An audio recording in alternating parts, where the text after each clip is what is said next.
Welcome. On this episode, we will be discussing soulmates, soul twins, and other aspects of the differentiated soul self. Meaning, what are these terms? Are they real? Do they exist for everyone? And if you haven't already interacted with such a being, how can you contact one if you wish?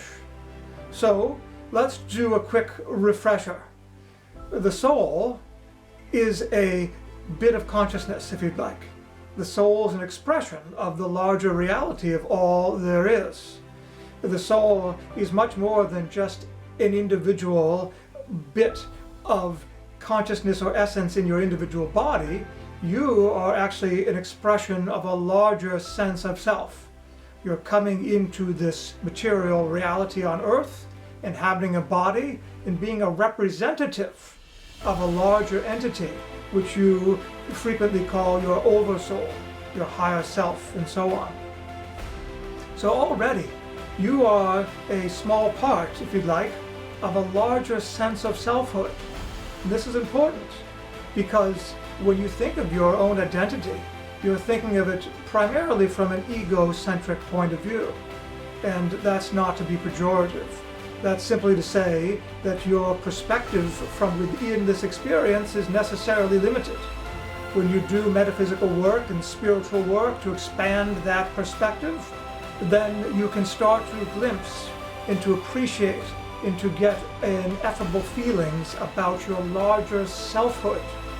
But it's very difficult to fully appreciate the larger sense of self that you represent until you are reunited with it, as it were, till you're out of this experience and back on the other side, if you'd like, back in a arena, a environment in which you more readily can appreciate and comprehend what and who you truly are.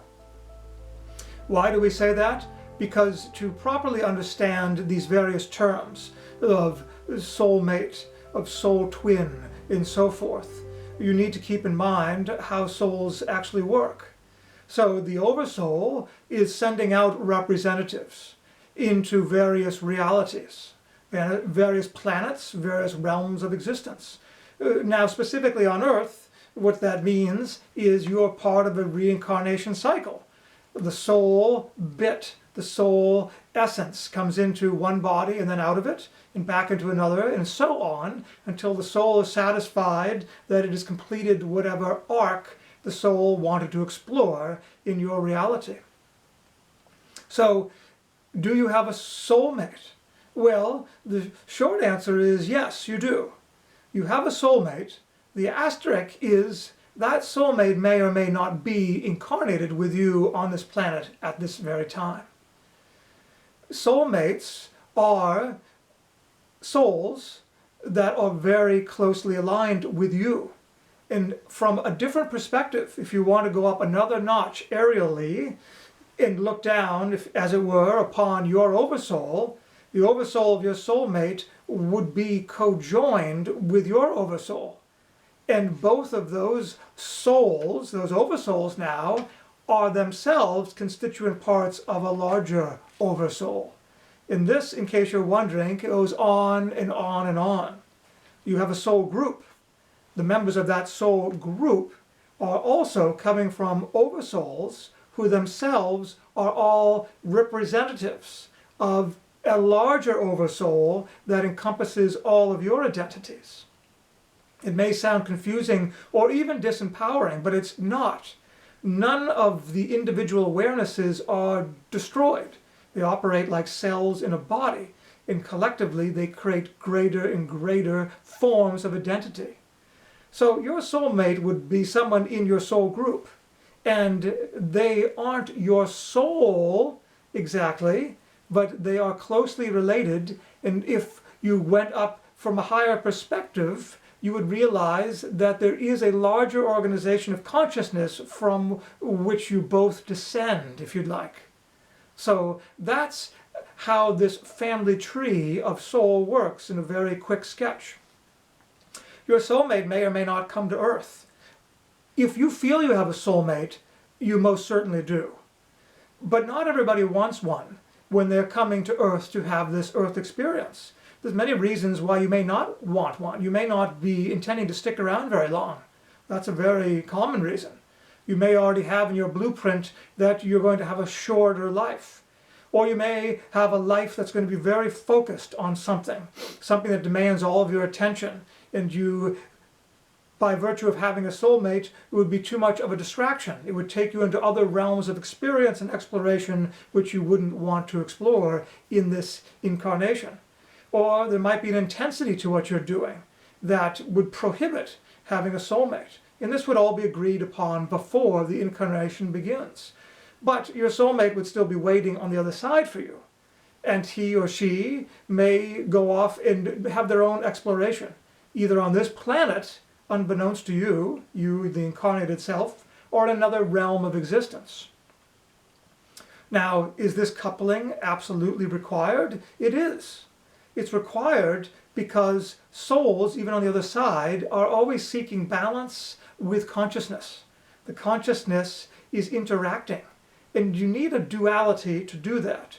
When all there is, or God if you'd like, started to differentiate itself and create all this multitude of smaller quote-unquote bits of consciousness, bits of itself that could look back upon itself and interact in the creation that it was encompassing and embodying, it realized, all there is realized, that the duality, reflecting things back to each other, was a beautiful intrinsic way to understand the nature of the realities it was creating.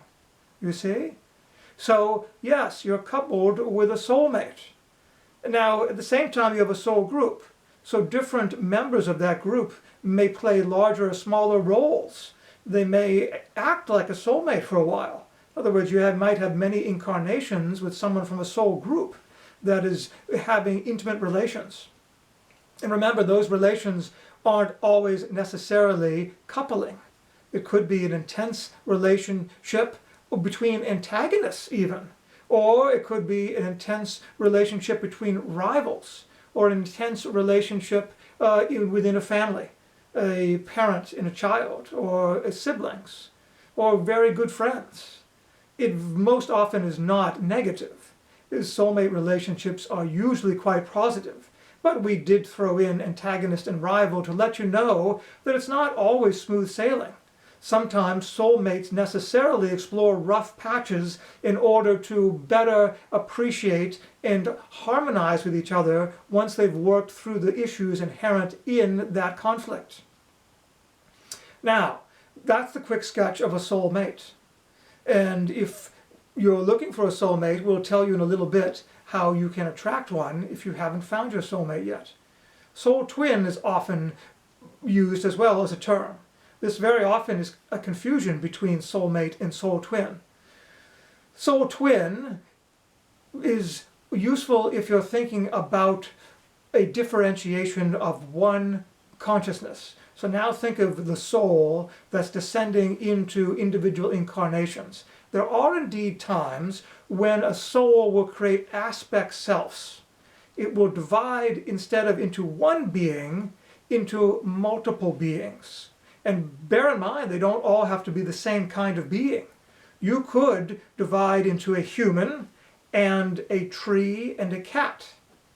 Now, very often that's not done because a soul that is experiencing humanity will often come in between incarnations and explore other life forms on this planet as a sort of breather, a timeout before coming back into the intensity of the human experience. The in-between experiences could also be quite intense for that matter, but the differential between the two allows the soul to have a different experience that rounds out their incarnation arc. But if a soul splits into these aspects, that is what we would call soul twins. You're literally sharing the same soul. Now that doesn't mean you have the same mind or emotions, or you're going to interact the same way on the planet, or even have the same basic personality pattern. Your oversoul is big enough your experience through your incarnation is rich enough that you have many sorts and aspects of emotion, personality, and background to pull into any given lifetime. There are occasions, however, where one soul may branch into one or more humans that are very, very similar. And if you have that experience with someone in which you really feel that you're looking into a mirror, that you complete each other in a way that's beyond a soulmate relationship, that you really are one in the same, if it startles you to the degree where you're disoriented, then you may well be interacting with a soul twin. As a practical matter, that's very unlikely. Soul twins usually separate and stay apart for good reason. They're exploring various aspects of the Earth condition simultaneously because they want to take advantage of a particular time and space on this planet with particular configurations of events. They want to plop into that timeline and get a richness of it.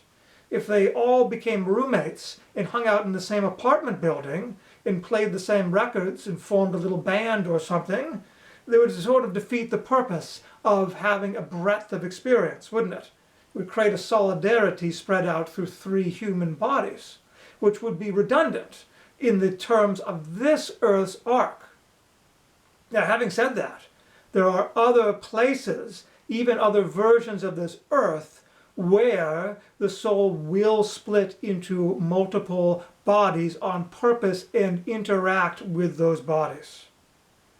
As a matter of fact, this happens quite naturally. As you evolve in human form, you develop the ability to do this. You develop ultimately the ability to go in and out of physical form and to create multiple physical forms. So depending on how your Earth progresses spiritually and metaphysically, you, the future yous, who are still in this arc on this Earth, will have this capacity. And if not on this Earth, it will be on another Earth or a similar planet. Now, perhaps to confuse the issue further, there are also parallel selves. And you're not just on this Earth, there are many other versions of this Earth in this arc. And if you are sensitive enough or highly enough tuned metaphysically, you can start to feel these other versions of yourself. And they can communicate with you, and they can feel as though you're actually having a relationship in your mind, psychically, or in your dreams. And that can feel like the precursor to meeting a real person one day. Let's say you don't have a soulmate relationship, or perhaps you do, and now you're wondering if you have a soul twin. You may actually be pulling in the broadcast of a parallel self version of you, and having that interaction, which can become so vivid that it actually feels like you're communicating with another living being in your version of reality.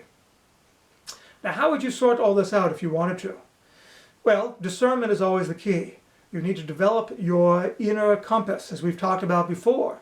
That inner compass will create a knowingness, which will eventually allow you, once you get proficient at it, to be able to sort through this and say, yes, this is clearly an aspect of me. I can tell because of the way it resonates. There's a certain vibration, there's a certain frequency, and underneath it there's a certain gut feeling that this is a version of me that's exploring different paths that I could have taken.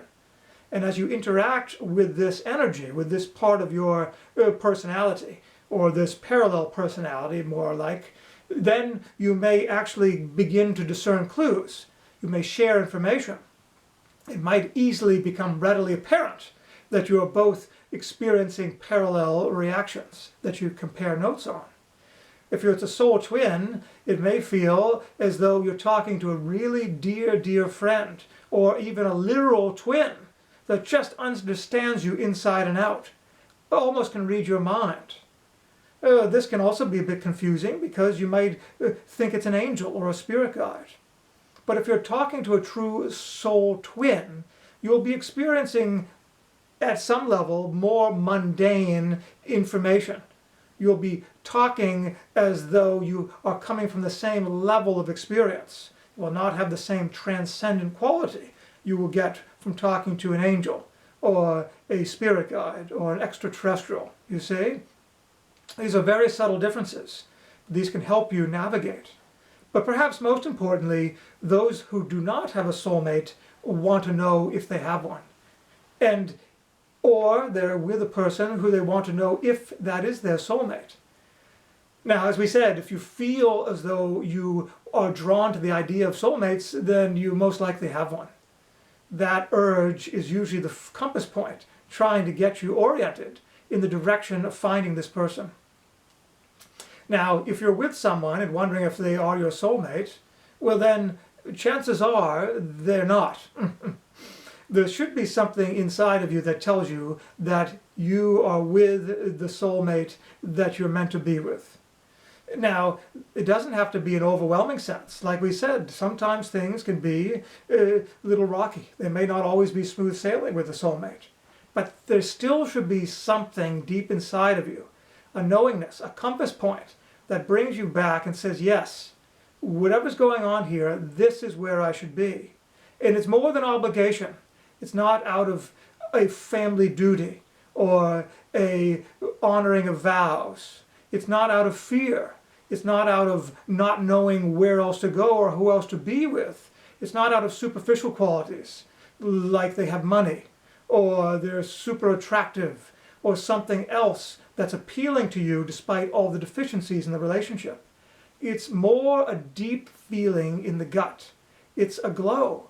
It's a tractor beam, a magnetic pull that says, this is an important relationship. It is the important relationship, and I need to be here.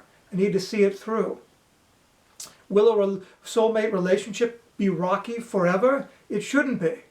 Soulmates don't come into reality, into earth reality, in order to create pain for each other indefinitely.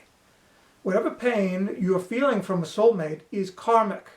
It's something that has to be worked out because it's left over from a previous life. And it may not even be between the two of you. In fact, it most likely isn't. If there's strife within a soulmate relationship, one of you is voluntarily, out of the great soulmate love for the other, agreeing to be, for lack of a better term, the punching bag for the other to work through the karma. Forgive the harsh term, but it can feel like that at times. But you're the one absorbing it. You're saying, yes, dear, you need to work this out before we can have the smooth sailing. And sometimes both of you have a bit of that. But I volunteer to give you a safe environment. You work through this, and then when you do, we will have the life we're supposed to have. You see? But having said that, it's extremely important that you can differentiate between feeling abused or in negative energy or in a negative situation and feeling as though you're performing that role. Like we said, you have to have a feeling that there's a deep, deep connection, and there has to be a light at the end of the tunnel. Even the worst soulmate relationship won't make you feel like there's no hope, like there's no future. There has to be a feeling that the clouds will pass, that everything will work out. We hope that helps. Now, let's dispense with that part of it and talk about you're happy, you're feeling good in your life, you've got high energy, but where's the soulmate? You can attract your soulmate by using the tried and true manifestation techniques. You feel worthy of it. And if you feel worthy and you still don't have the soulmate, then it's a timing issue and you must send out the invitation. Think and feel deeply the feelings that soulmate will invoke in you. The form is not important. You may have a preferable form. You may say, I like dark hair or light eyes, or dark skin or light skin, or this kind of build, or this kind of muscle tone, or this kind of brains, or this kind of sense of humor, etc., etc. It's all sorts of versions of form you may be attracted to. But the important thing is to concentrate on how you will feel when you're with this person. So it's not as much as you're dreaming and imagining the person of your dreams, although there's no harm in doing so, but what really is the conductor, what really is the magnet, is to imagine what life will be like when you have someone that makes you feel transcendent, that makes you feel you're having the best day of your life, makes you feel that you have a perfect uplifting partner who is enhancing and balancing and reflecting back all of the goodness you're putting into the world, and you have them by your side. Concentrate on that feeling. Imagine them walking next to you when you're doing your dishes and your chores, when you're driving around, when you're taking a beautiful walk in nature, when you're lying in bed at night. Imagine them next to you. And then start the conversation. Start talking in your mind. Talk out loud if you'd like. Tell them all that you dream about, all that you have to offer, all that you want to share with somebody. And that amplifies this magnet. And that's how you can call a soulmate into your life. And if you're in that state, notice we just described someone that's in a very positive state in life. We're not saying it's a perfect place, but we're saying you're in a stage of life in which life is good and now you want to attract the soulmate. That person sending out that good energy, you will recognize your soulmate. It will bubble up in you. It will create an undeniable knowingness or warmth. And if you're in that state, your soulmate most likely will be too, or close to it. And the magnets will come together like that. If you're still working on yourself, do the same exercise by all means. Understanding that if you're in that place, your soulmate very well might be as well. You should still get a feeling. And if you're practicing with that inner knowingness and that compass, and a great way to do it, by the way, is to do psychic exercises every day. Challenge yourself to figure out what the temperature is going to be. Figure out what the news headline is going to be. Preferably good news. Stay with the good news sites if you can find them. Or who may call on the phone. All these little seemingly superficial things are ways for you to test yourself and to improve your inner compass. And when you get better and better at it, then when you meet that soulmate, that inner compass will say, yes, he or she is the one. And you will be able to trust that and know it. So even if the soulmate isn't quite as good of a compass reader as you are, you'll know this is one to stick with. And if you're in that situation, the aforementioned situation, in which you're two soulmates stumbling towards each other, you know, or one of you knows, that this is good, and you're helping each other through karma, again, improving the compass will help you discern whether the relationship is a real soulmate relationship or whether it's someone else who's teaching you valuable lessons that you will then take forward into the future and be better for it when you meet your real soulmate. Feeling good about yourself and loving yourself is always the first step on the path of meeting a soulmate. Truly, it's the first step on any worthy evolutionary path in a metaphysical or spiritual sense. Self-love and self-worthiness always are prerequisite for getting anywhere meaningful in your personal development, particularly when you want to meet a soulmate. You must feel that. And even if you're not 100% feeling it, you must cultivate it. And the more you do, the greater your chances are that you're going to meet that soulmate quicker, and you'll recognize them more completely, and the relationship will start off at a higher level. That is very good advice if we were to be doing couples counseling on our channel. So, soulmates, soul twins, soul aspects, and parallel lives are all part of the richness of your development, the richness of yourself, and the richness of your soul family, if you'd like. They're important parts to help you grow. And some people are lucky enough to come in and meet their soulmate with relative ease. And don't feel bad if that happens to others but not to you. Remember the blueprints. Everyone's coming in with a different set of instructions, of goals, and of various experiences that they want to interact with on this earth plane. Some people seemingly have it easy. Oh, here's my soulmate, ta-da! We're off to dance in the roses and waltz through the flowers. Everything's wonderful and easy. Well, they planned that, most likely. Other people plan the opposite. They want to make it difficult to meet their soulmate because there's a lot that they want to accomplish for themselves first. They want to earn it, so to speak. So they put other things to conquer, if you'd like, to address, to learn from, to master before they open the door to connecting with the soulmate. But we hope these tips will help you, the blueprint notwithstanding, to reach to the soulmates of your dreams, the soulmates that are real, that really are waiting for you either on the other side or on this planet, and to draw them to you. If you're feeling that nudge, chances are that that path and that person is already beckoning to you. So with all of that in mind, happy Valentine's Day to one and all. And if this is the year that you're looking to find that transcendent sort of soul love, then go for it with all of your purpose, love, and worthiness. Till next time, we love you.